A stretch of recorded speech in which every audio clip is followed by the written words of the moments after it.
That's just crazy talk, isn't it? Well, hey there. Welcome back. You know, I bring up creativity a lot in this podcast. And every time I do, I'm mindful, probably overly mindful, that I think I'm leaving people out. Like, you know, the people who have regular jobs, the people who may not have some big developed hobby. You know, maybe they don't want to talk about creativity because they don't think they're creative, right? They don't identify themselves as painters and sculptors and writers and this, that, and the other thing. Honestly, I don't know how many of you are people who feel that way. Maybe no one feels that way. Maybe everyone understands that the element of creativity is a part of everyday life, from everything from cooking to how you park your car. Even, again, using spreadsheets. I mean, there's an element of creativity in how you create your spreadsheets and your pivot tables and things like that.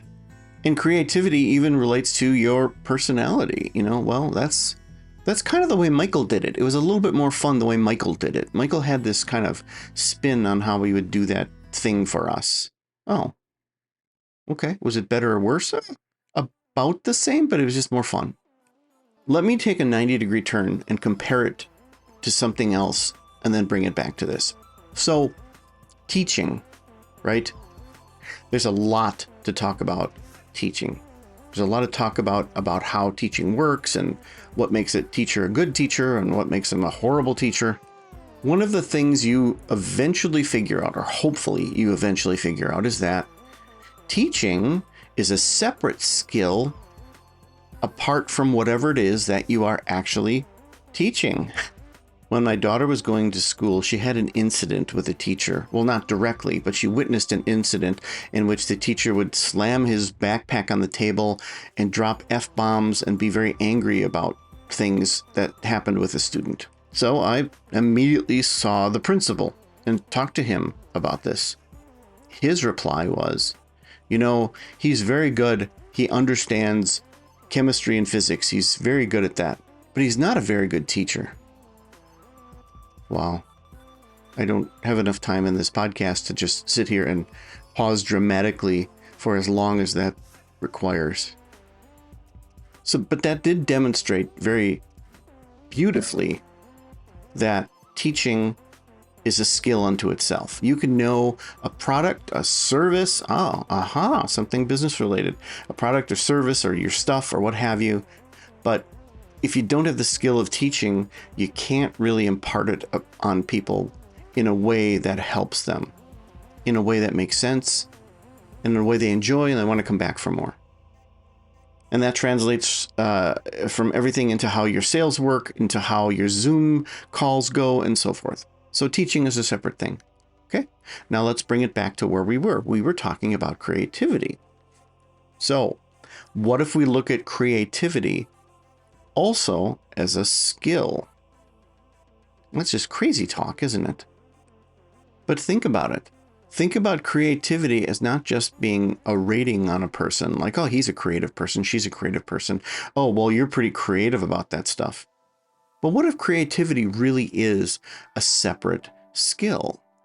If you beat yourself up and say that you're not creative, you're probably not going to nurture that skill in you. If people keep telling you how creative you are, or you just happen to be in one of the creative pursuits, that's all you're going to think about. That's all people are going to think about is, oh, you're good at that because you're creative.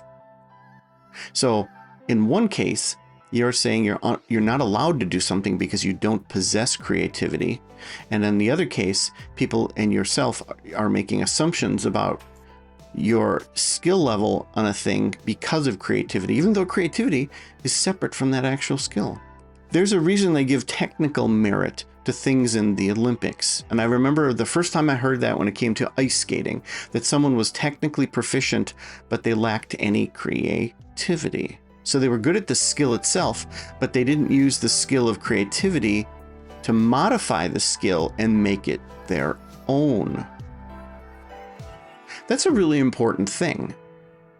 I think creativity is demonstrated there as being a separate skill, or at least, to reference the status game books, Perhaps it's a separate gauge on your dashboard is, how good you are at being creative. What's your creativity level? No matter how you look at it, it's a stat, right? It's a statistic. It's a setting. It's a gauge. It's something you can tangibly connect with and say, am I creative? How creative am I?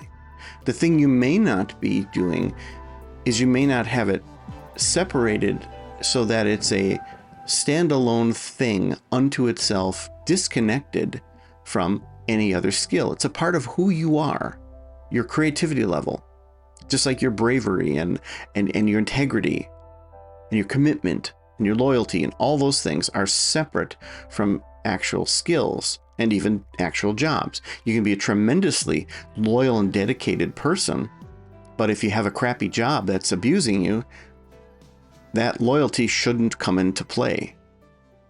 So if creativity is indeed a separate thing, and for purposes of this short 10-minute discussion, let's say it is, what then? So now we've entered that stage of the podcast, my favorite part, where I try to help us do something tangible. So where does it come from? Well, I can't really answer where creativity comes from, just I can't answer where inspiration comes from. Creating something from nothing, or seemingly nothing, seems to be one of the most amazing, divine, spiritual, incredible things that a human being can do. But let's go to the things we can talk about. The tangibility of it. We've sort of established that it's a tangible, separate thing. So let's do that. Please, sometime after listening to this in the next days or so, think about your creativity. Think about it as a separate thing. You probably never have, but let's do that. Think about your creativity as a separate thing. Once you do that, you'll start to think about how you use that creativity in aspects of your life. Then you're going to think about, wait, why do I only apply my creativity to this or this one thing? Do I only apply it to that thing that seems like a creative hobby? Do I apply my creativity to a certain skill? Because I play the guitar, so I try to become as creative as possible with it, let's say. Or do I apply it at work? Is there a point at work in which my creativity really would make a difference, but I don't? And I hold back on that because we don't do things that way? Or I really never considered that this job or this skill or this calling or this career was something that creativity would play a part in? Maybe it does. Maybe that's what's stopping you from reaching the next level, is implementing your creativity, allowing your separate skill of creativity to be applied to that. It's up to you to tell me what that is. And the next question is then, if we can indeed separate our creativity and look at it as a skill, how do we improve this skill? How does one get better at creativity? The first step would be recognizing it, which we've already done. The second step would be looking at what we apply it to. And the third step would be our license.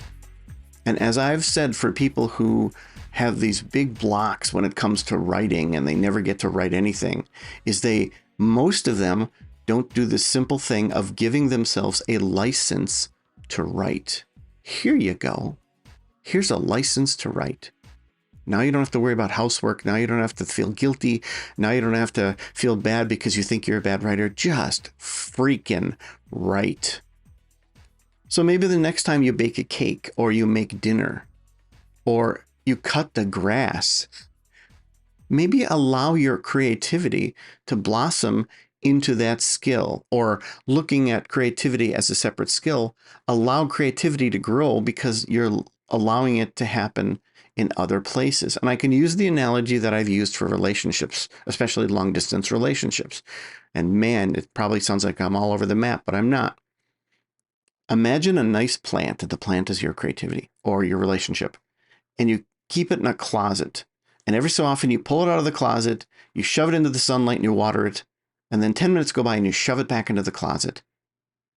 And then a week later, you look at it and go, wow, why isn't this thing growing?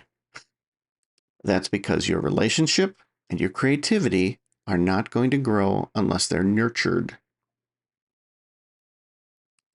Please let me know about this. Please let me know about where you were using your creativity, where you weren't, even being aware of your creativity.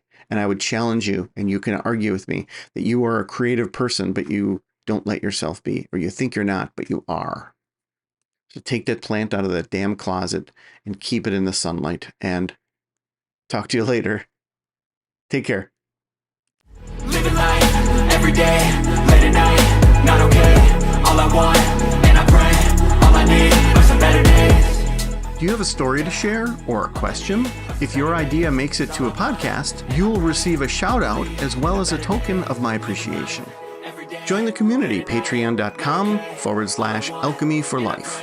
All I need are some better days.